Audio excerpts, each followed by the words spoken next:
Bon, qu'est-ce qu'un weeb? Parce que c'est bien de vous le crier pendant l'introduction de la vidéo d'introduction, appelez la chaîne le Weebologue, mais si vous ne comprenez pas et si personne ne saisit, j'en vois pas trop l'intérêt. Alors, je vous avais promis qu'on parlerait de philosophie, et peut-être que certains parmi vous se disent que je vais les faire chier avec des définitions de mots.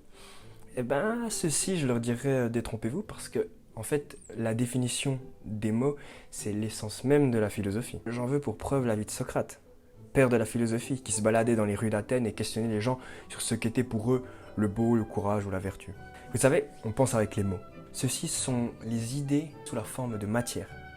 Sous la forme de matière comme l'encre, par exemple, sur une feuille de papier, ou bien sous la matière sonore, de vibrations d'ondes, lorsque l'on dit un mot. Et ces mots-là, ils nous viennent de nos parents, qui eux-mêmes les tenaient de leurs parents, qui eux-mêmes les tenaient de leurs parents et de la société dans laquelle ils étaient. Et la société elle-même est baignée dans ce processus qu'on appelle l'histoire. Et pour montrer l'importance de l'histoire dans les mots, je vais prendre l'exemple de vilain. Si je vous demande ça veut dire quoi, vilain, il y a de grandes chances que vous me répondiez méchant ou bien laid.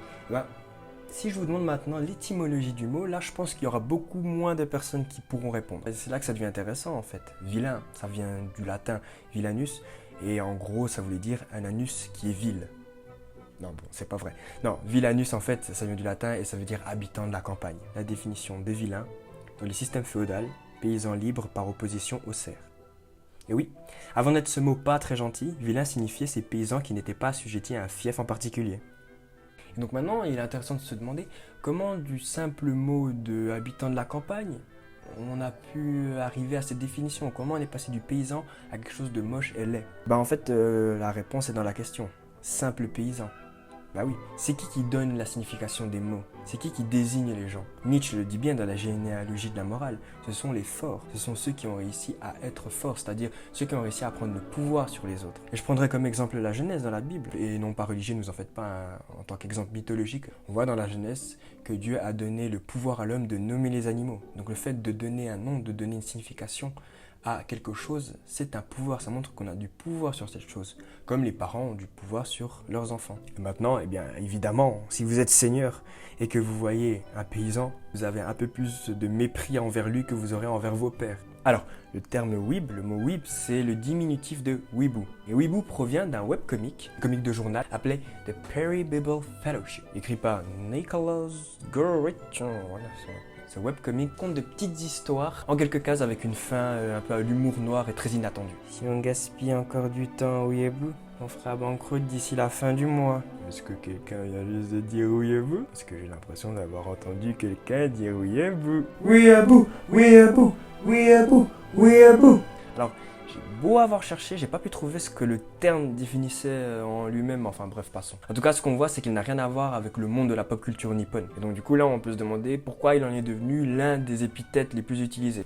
Pour le savoir, il faut se tourner vers 4chan, le fameux forum anglophone. Alors sur celui-ci, il était à une époque de bon ton de traiter de Wapanese, une personne blanche, occidentale, qui avait un amour fou pour les choses du Japon. En fait, le terme Wapanese, c'est Japanese, sauf qu'on change le J par un W, le W de white. Et en fait, c'est dérivé de Uyghur, qui est en fait le mot nigger, sauf qu'on change le N par un W, et qui désignait en fait les personnes caucasiennes très friandes de culture afro-américaine. Sur ce site, générateur de beaucoup de mèmes, il arrive que les modérateurs, fiefeux coquins, décident de mettre un filtre à un mot quand il est trop utilisé. Et c'est comme ça que Wapanese serait devenu Weeboo, puis Weeb, la BD étant populaire à cette époque-là sur le site. Sur Urban Dictionary, le dictionnaire urbain qui répertorie les expressions anglaises des jeunes, la top définition de Weeb, c'est un Weeb est un homme, alors déjà, il y a beaucoup de femmes qui le sont, non japonais qui regarde et est fan de CGDCT d'anime.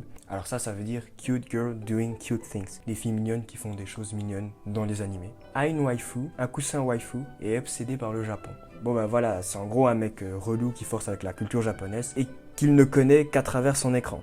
Et pourtant, pas mal de gens réclament être des weebs. Des pages s'en revendiquent. Sur Twitter, je pense notamment à Animem, qui est d'ailleurs hyper marrant, je vous conseille de vous abonner à ce compte. Je pense à Ico, de la chaîne Trash et Iconoclast, qui s'écrit cela. En fait, on dirait que ces mots péjoratifs est aujourd'hui employé de plus en plus de façon hyperbolique pour taquiner et pour l'autodérision. Et en fait, ça c'est très bon. C'est très bon parce que ça signifie qu'en fait, la culture nippone, j'entends par là la pop culture nippone, est assez reconnue aujourd'hui pour se permettre l'autodérision. Malgré la racine négative du mot weeb, weeb et le fait qu'il y ait des personnes, souvent des très jeunes, qui fantasment le Japon, voir ce mot se dissoudre dans l'humour de lui-même, c'est voir d'une certaine façon le mépris de cette culture perdre ses attaches. Bah voilà, on a suivi la trajectoire du mot, en avons tiré que weeb était une insulte interne à la communauté des geeks, plus précisément otaku, que ce mot désignait une réalité pas très attirante, mais qu'en dernière instance, repris par beaucoup de gens aujourd'hui pour l'autodérision, il montre que le manga a réussi à acquérir quelques lettres de noblesse qui lui permettent de se moquer de lui. Alors peut-être que je m'avance beaucoup, je sais pas. En plus le terme est encore utilisé dans son sens premier, j'en fais peut-être des caisses. En tout cas, dites-moi ce que vous en pensez, et pendant ce temps, ma conclusion sera, vive les weebs! Voilà, merci d'avoir regardé ma première vidéo.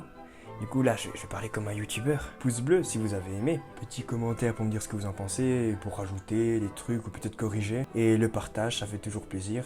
Et puis bon, l'abonnement. Laissez-moi voir ce compteur augmenter s'il vous plaît. À ma prochaine vidéo, j'espère que vous serez présents. Là, je vous ai pointé avec mon doigt, mais comme vous voyez pas mon corps, vous devez juste m'imaginer.